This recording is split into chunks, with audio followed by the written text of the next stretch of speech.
Hi guys! Welcome on our channel. On our video today, we are focusing on the fate of the JSS and other teachers who are employed by TSC on contract terms. We're going to look at the current situation on their employment, what is TSC stand as of today, and the possibilities of these teachers getting employed on PNP terms. What is the fate of TSC interns? Mambo ya wanafunzi ama walimu wa JSS. Januari watakuwa kazini. Kwa sababu tulitoa sera kama serikali ya kwamba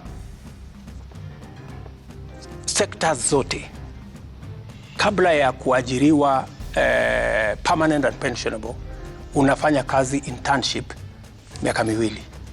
So they will complete, once they complete their internship of 2 years, we will hire everybody. So they need to relax. They need to go through the process.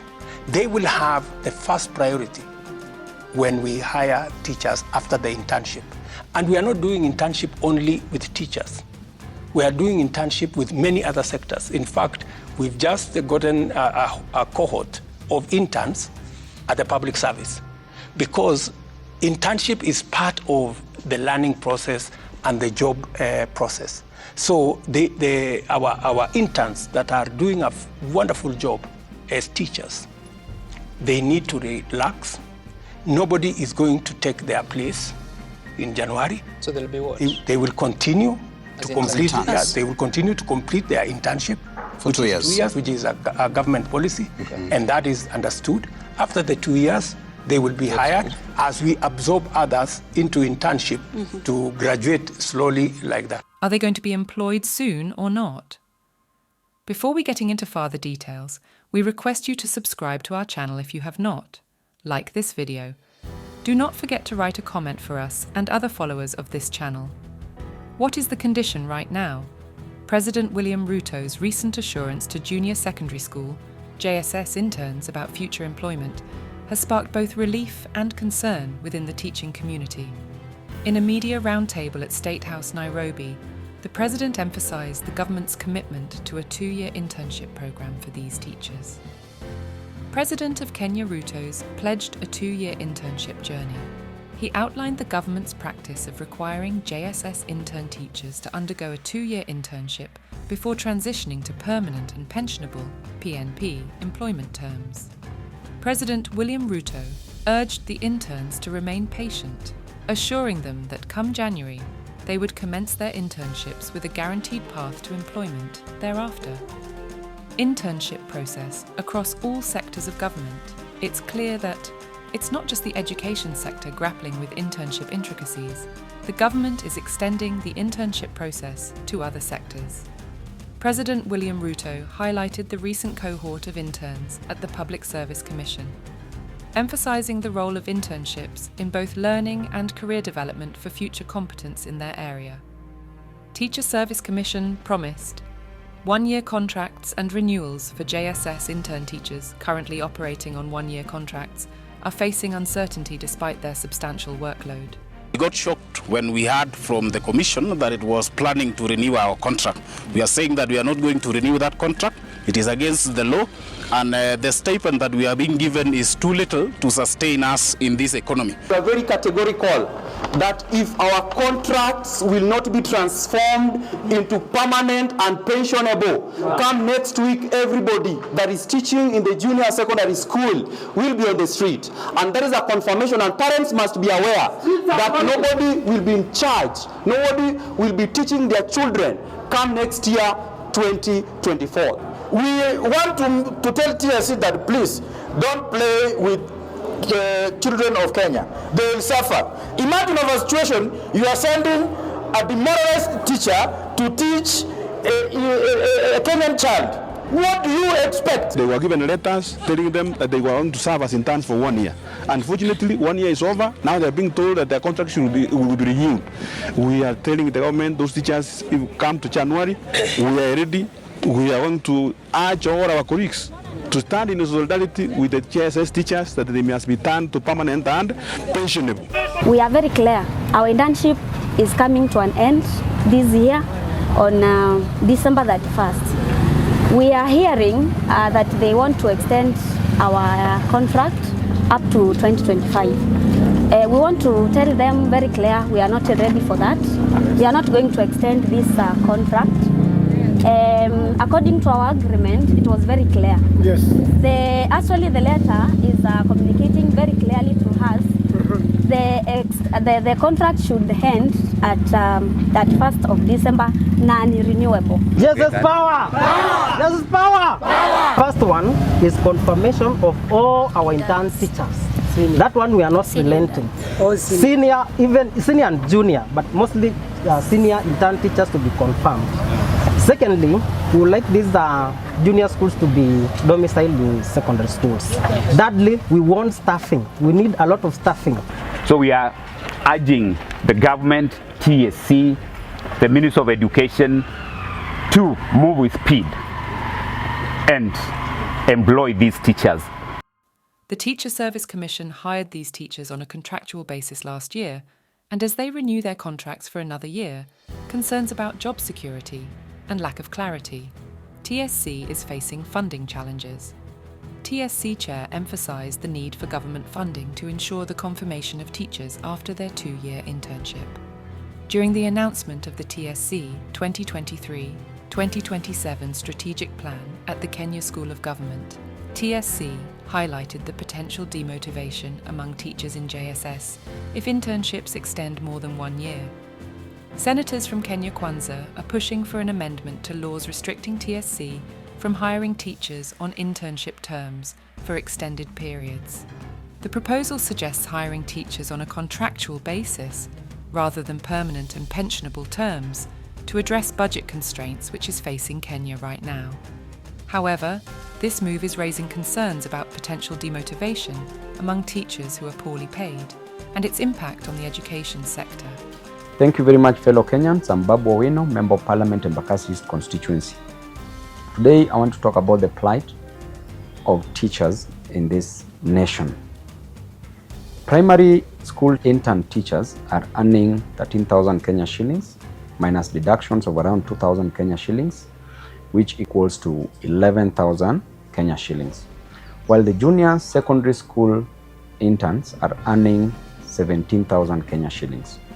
The Board of Management teachers are earning between 15 to 20,000 Kenya shillings. The government keep on boasting that they've employed over 50,000, some are even saying over 100,000 teachers in this country. Why is the president playing with the minds of Kenyans in this nation?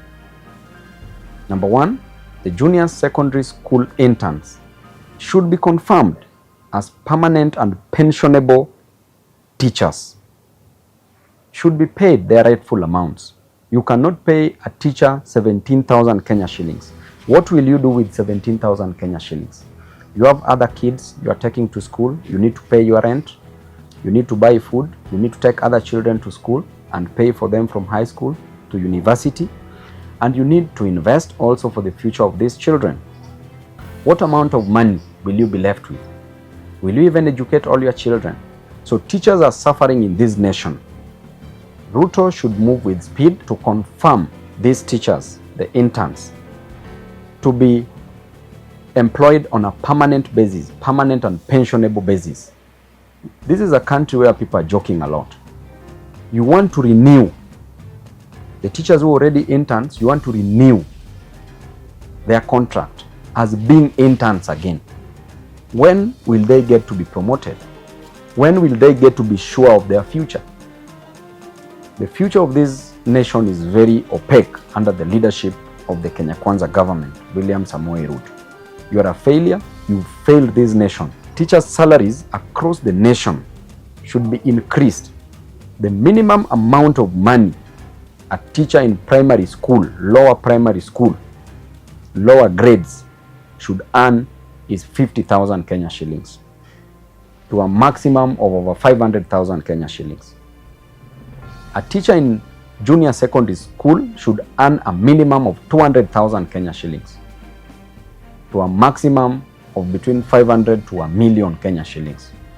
A teacher in high school should earn over 300,000 Kenya shillings to a maximum of between 1 million to 2 million Kenya shillings. A lecturer at the university should earn a minimum of 500,000 Kenya shillings to a maximum between 2 million to 3 million Kenya shillings.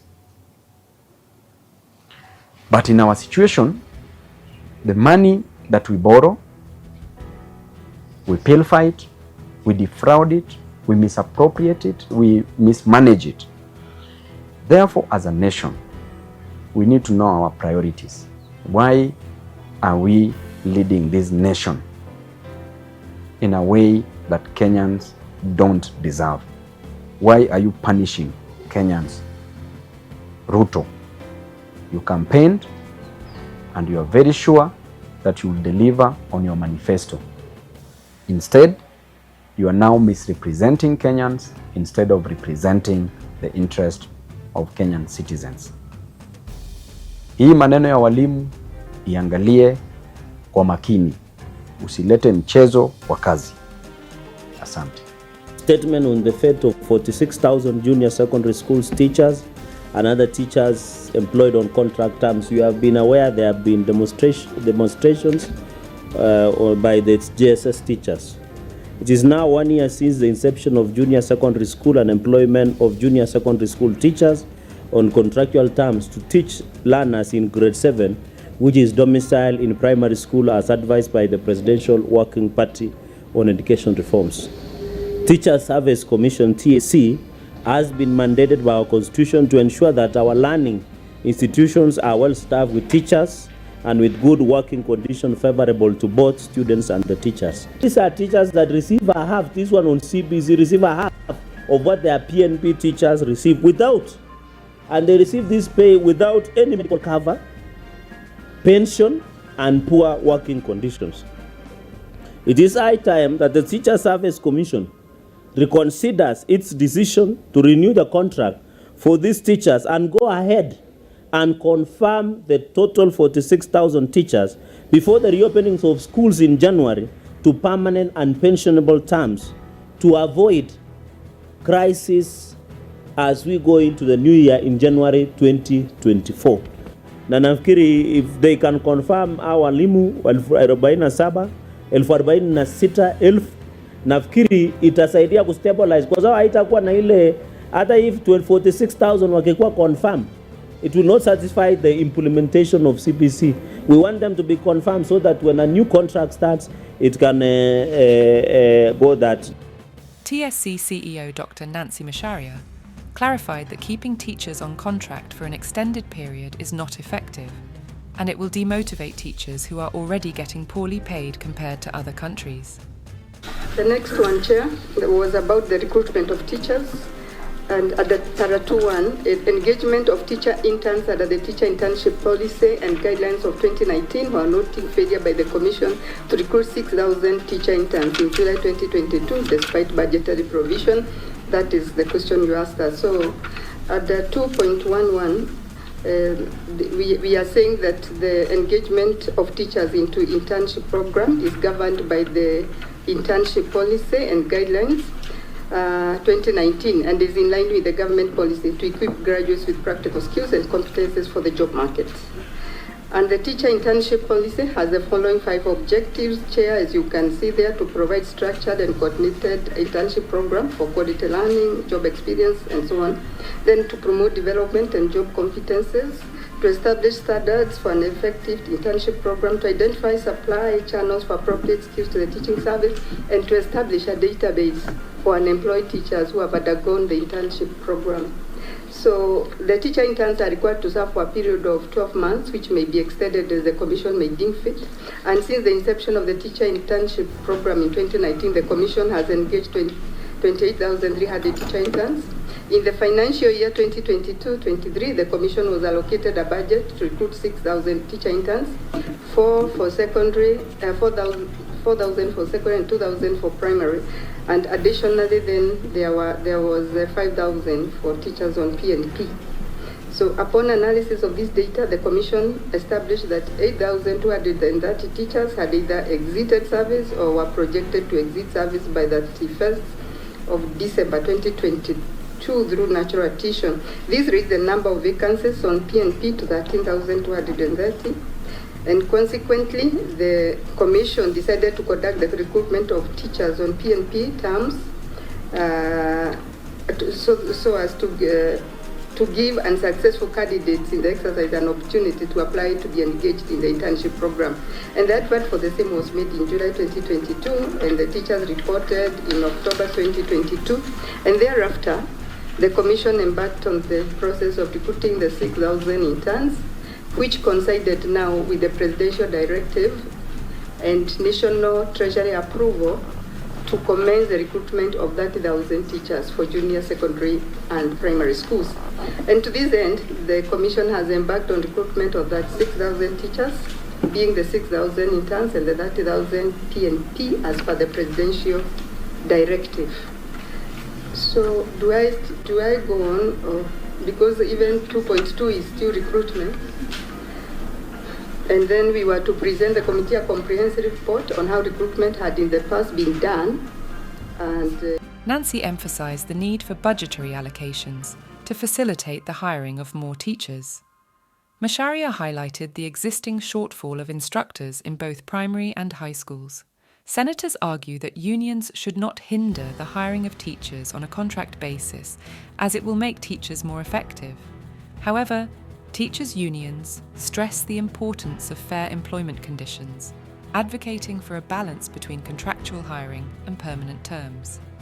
Some JSS intern teachers have signed their 2024 internship letters as they await their employment on PNP terms in January 2025. However, there are great possibilities that the first internship group may get employed before June 2024 because JSS is getting another class. Yet teachers are not enough in the current JSS. All stakeholders are having discussions to find a solution that benefits all stakeholders and learners who want to be taught in schools. We have come to an end of this video. We remind you once again to subscribe to our channel, like this video, and leave a comment. Thank you so much for watching our video up to the end. Let's meet in our next video. Goodbye.